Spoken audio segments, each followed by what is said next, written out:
بسم اللہ الرحمن الرحیم۔ محترم ناظرین السلام علیکم ورحمۃ اللہ وبرکاتہ۔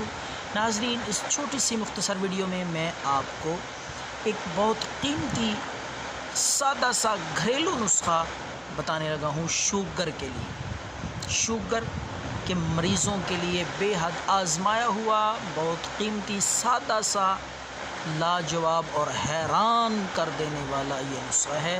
انشاءاللہ اس کے شوگر کا بڑھا ہوا لیول جو ہے وہ بالکل نارمل ہو جائے گا اور انشاءاللہ شوگر کی بیماری سے اللہ آپ کو نجات عطا فرمائے۔ سادہ سا نسخہ ہے، تو ناظرین آپ نے لے لینا ہے رات کے وقت 2 چمچ کے برابر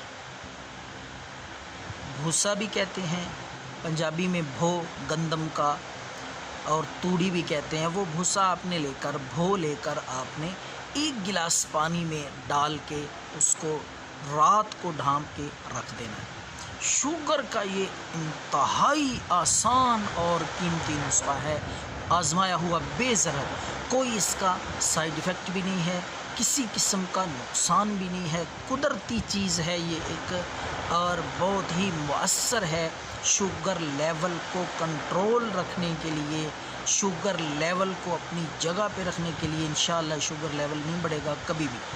تو آپ نے وہ 2 چمچ بھوسا لے کر 1 گلاس پانی میں ڈال کے اس کو رات کو رکھ دینا ہے۔ صبح نہار میں آپ نے سب سے پہلے اس کو کیا کرنا ہے، پن لینا ہے، کپڑے سے پن لیں اچھی طرح، تاکہ وہ بھوسا جو ہے وہ تن کے جو ہیں وہ علیحدہ ہو جائیں، اور صاف پانی گلاس میں جو بچے گا پن لینے کے بعد، چھان لینے کے بعد، تو وہ آپ آدھا گلاس پی لیں، آدھا گلاس عصر کے وقت پی لیں، اکٹھا بھی آپ پی سکتے ہیں، کوئی ایسا مسئلہ نہیں ہے۔ تو 3 دن یہ عمل کر کے آپ شوگر چیک کریں تو آپ دیکھیں گے کس طرح آپ کا لیول نیچے آئے گا۔ بے ضرر چیز ہے، دعاؤں میں یاد رکھیں۔ اللہ حافظ۔